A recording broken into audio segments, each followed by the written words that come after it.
Hey everyone, this is Josh from Carney Media Group and the Music Tech Help Guy YouTube channel.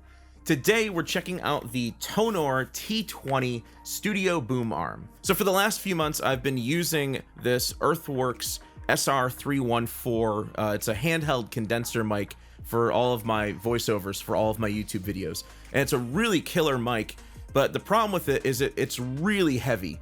And so I'm having some issues with my current boom arm sort of, being stable. So fortunately, TONOR sent this over for me to check out. So we'll be doing an unboxing and review, and I'll set it up to replace my current boom arm that I'm using here. It's supposed to come with a bunch of accessories, as well as a windscreen, mic clip adapter, and it's supposed to be able to hold up to 4 pounds. So it can hold some pretty heavy mics, including my SR314. All right, so let's open this up.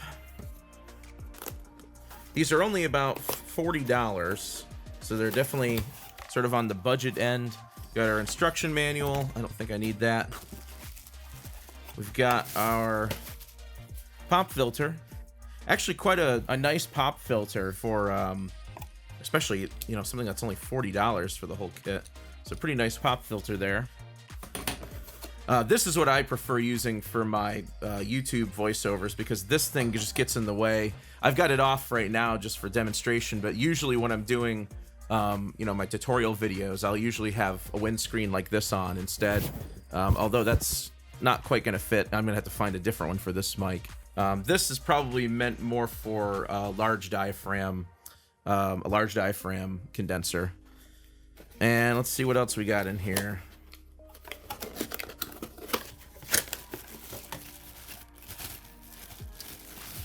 We've got the clamp that clamps on the desk. Yeah, this is much more heavy duty than my previous one.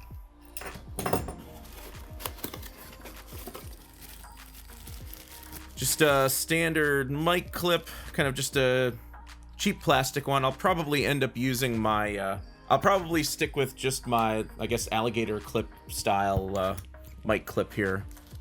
This will fit, but it's kind of like a cheap plastic one, and I don't like that the adapter here is plastic. I'd rather that be metal, because in my experience, anytime you use plastic for your insert for your mic clip here, it always gets stripped out. So probably won't use that.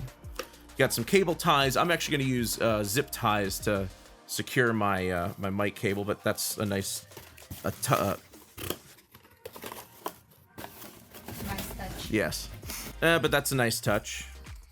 Throw that in there. And then... oh, it's really under there. Alright, and finally, after some fighting with the packaging, I got to the actual boom arm here.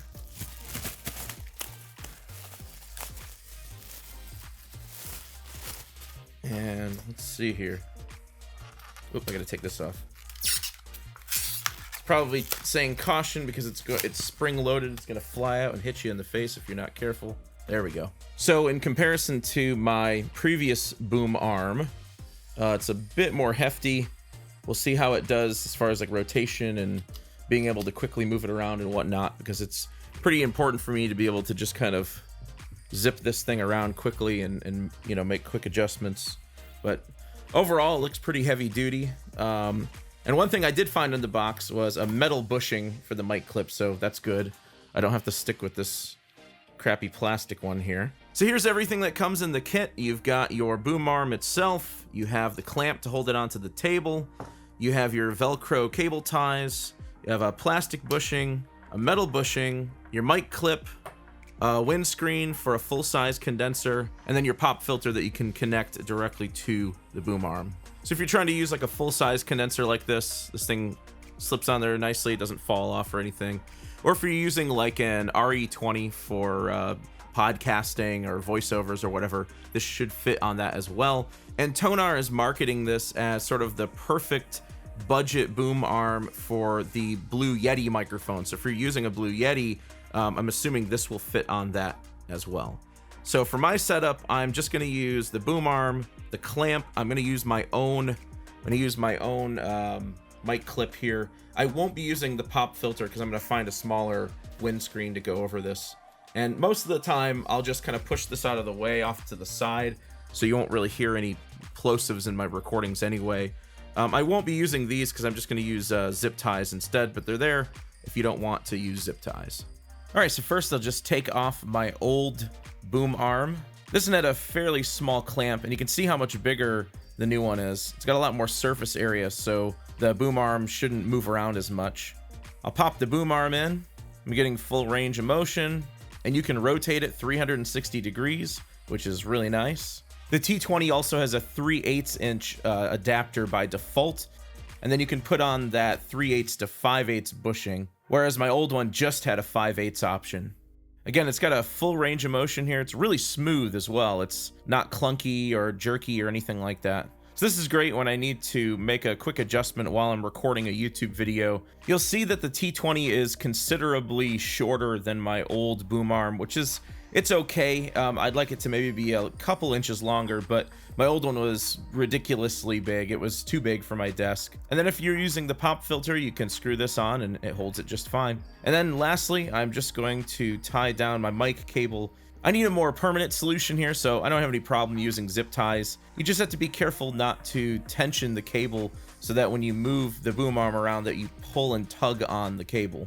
All right, guys, that's the TONOR T20 Studio boom arm. It's working out great for me. Like I said, if you need something a little bit longer, a little bit taller, you might want to go with another option, but for most applications where you just need like a desk mounted mic for, you know, podcasting, streaming, making YouTube videos, doing dialogue, even just doing some, you know, home studio vocal production, it'll work out just fine. It's just the right height. If anything, my other one was maybe a little bit too tall and a little bit too long. So in a perfect world, I'd like to find one that's maybe just a couple inches longer, but not quite as long as the previous one that I had.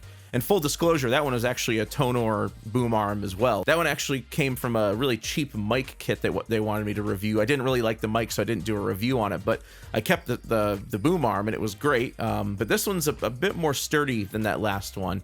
And again, you can't beat the price. It's only 40 bucks. So if you're interested in this, I'll leave a link, an Amazon link, down in the video description and in the comments below.